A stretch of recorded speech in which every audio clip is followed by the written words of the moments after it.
Армысыздар, құрметті отандастар, сіздермен бірге Түркі Қазақ арнасы. Және біз бүгін Жамиғат Тауарих кітабын оқуды жалғастыратын боламыз. Алдымен сіздерге YouTube-та тездік мәзірін қосып қоюды кеңес бергім келіп отыр. Сонда сіздер осы айтылғанның барлығын тездікпен тыңдауға мүмкіндік аласыздар. Енді осы кітапты оқудан бұрын сіздерге қысқаша түсініктеме беріп кеткім келіп отыр. Қазақ тарихы қалай бұрмаланды? Қазақтың тарихын бұрмалау Ресей империясы патшалығы кезінде басталып, одан кейін Кеңес одағы дәуірінде өз жолын жалғастырды. Солайша түрлі дәуірдегі ғалымдар осы алдымен Ресей империясының, одан кейін Кеңес одағының тікелей бұйрығымен осы түркі халықтарының тарихын бұрмалауды қолға алды. Солайша соның ішінде осы Рашид ад-Дин Фазлуллах Хамаданидің тарихтар жинағы кітабы де бұрмалауға түсті. Осы кітапты орыс ғалымдары бірнеше рет аударған болатын. Тек қана орыс ғалымдары емес, осы Кеңес одағының билігінің тапсырмасымен түрлі ұлт өкілдері осы кітапты аударды және аударған кезде түрлі бұрмалаушылықтарға жол ашқан. Енді осы бұрмалаушылықтарды біз осы кітапты оқу барысында көптен көп айтатын боламыз. Енді көп созбай осы кітаптың парсы тіліндегі түп нұсқасын қазақшаға аудара отырып оқитын боламыз.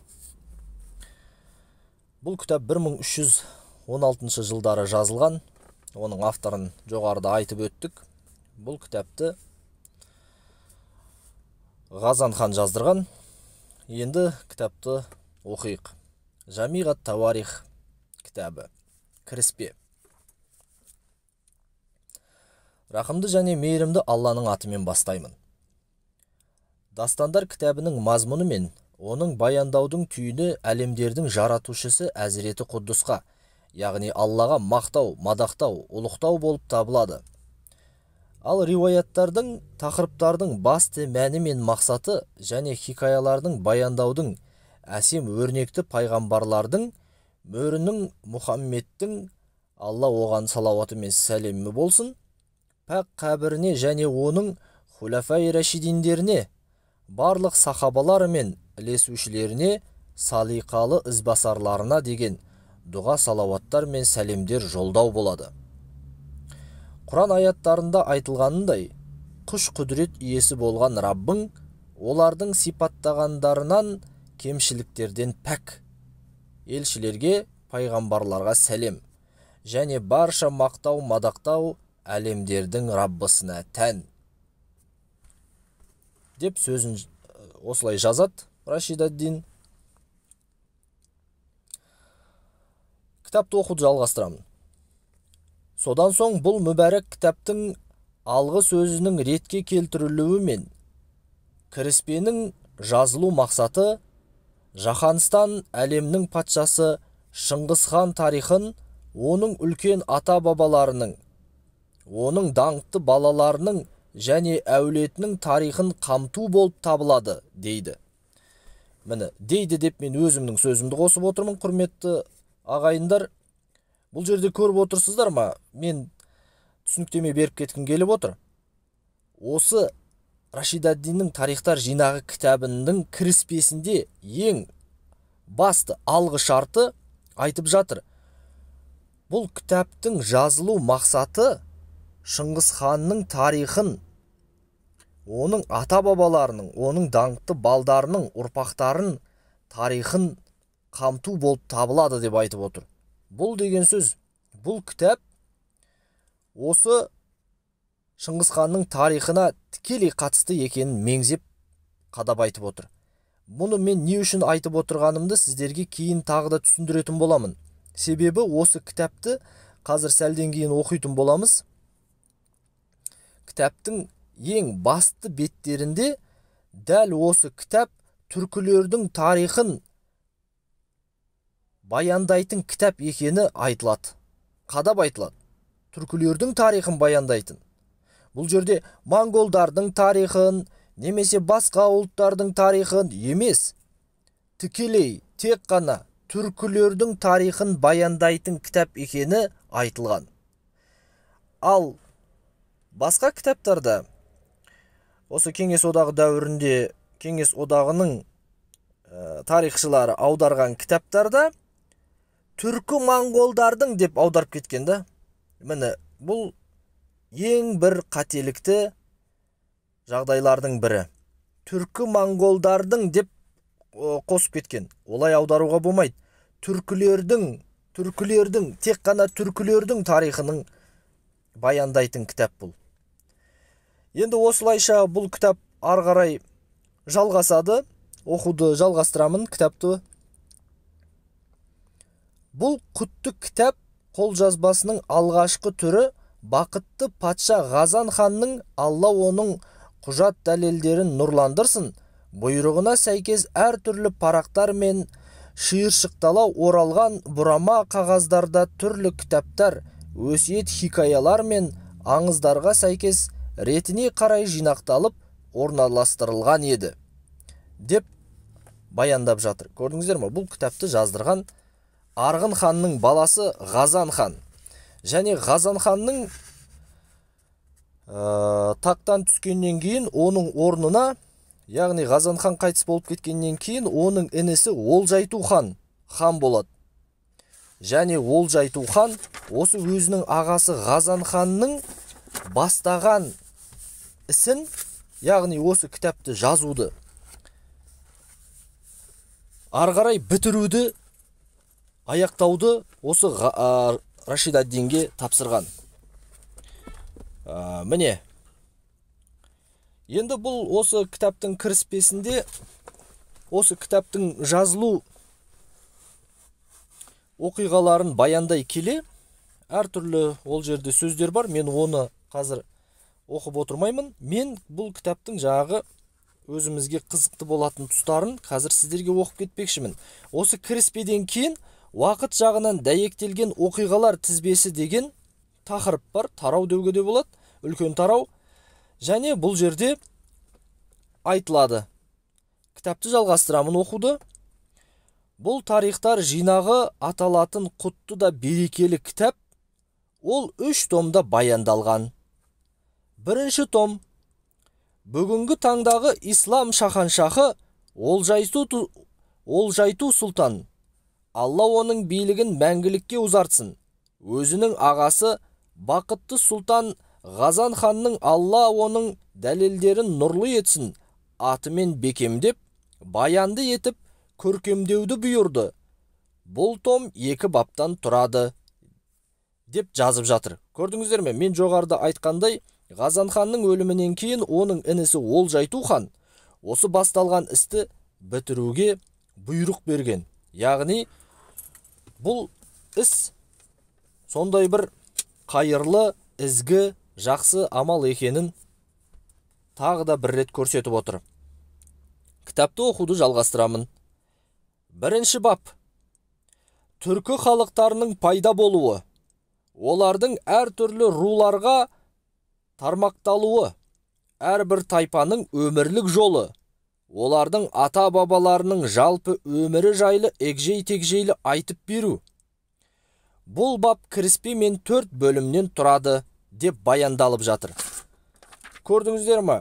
Кітаптың кіріспесінен кейін бірінші болып кітапқа ақпарат беретін тұста, бірінші болып кітаптың жазылу себебі бірінші томда келеді деп айтып жатыр. Екінші, бірінші бапта бір дестен кітаптың не туралы болатыны, кітап не туралы баяндайтынын айтып жатыр. Ол жерде түркі халықтарының пайда болуы. Көрдіңіздер ме? Монгол халықтарының пайда болуы, немесе немесе монголоидтық ұлттардың пайда болуы, немесе басқа да ұлттардың пайда болуы емес. Тек түркі халықтарының пайда болуы деп анық баяндалып жатыр. Бұл деген сөз осы кітап түркі халықтарының тарихын баяндайтын кітап. Бұның ешқандай монголдарға қатысы жоқ. Бұл монгол деген жасанды термин осы Кеңес одағы дәуірінде пайда болған. Оның алдында монгол деген термин мүлде болмаған.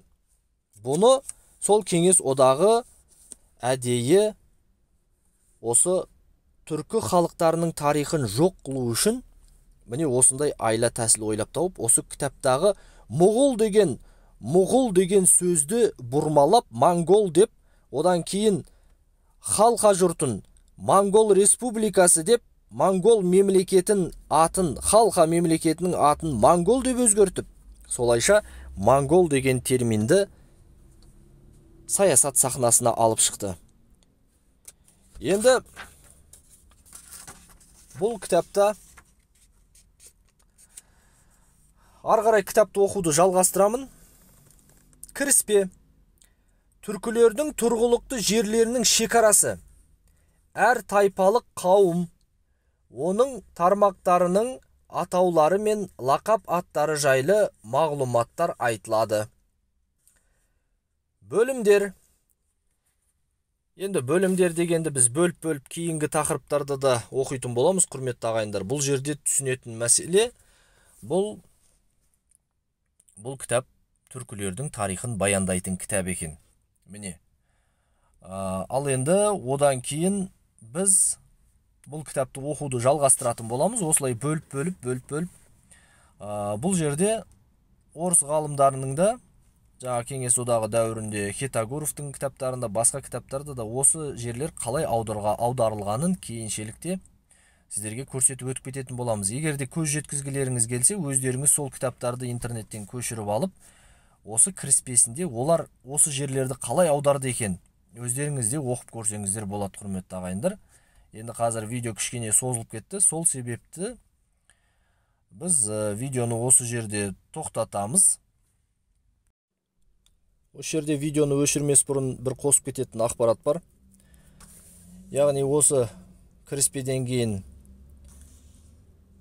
бөлімдер, бірінші бөлім деген бөлімде осы кітапта Оғыз хан туралы ақпарат беретін бөлім бар. Енді мынау жоғарыда айттық қой біз, монгол деген термин бұл Кеңес одағы дәуірінде бірінші рет болып қолданылды деп. Ал енді осы тарихтар жинағындағы кітапта мұғул деп аталған сөз, мұғулдар, олар кімдер еді? Ол мұғул деген сөз қайдан шықты? Осыған кішкене қысқаша түсініктеме беріп кетейін. Міне, бұл Оғыз хан, мұғул хан, Оғыз ханның немересі.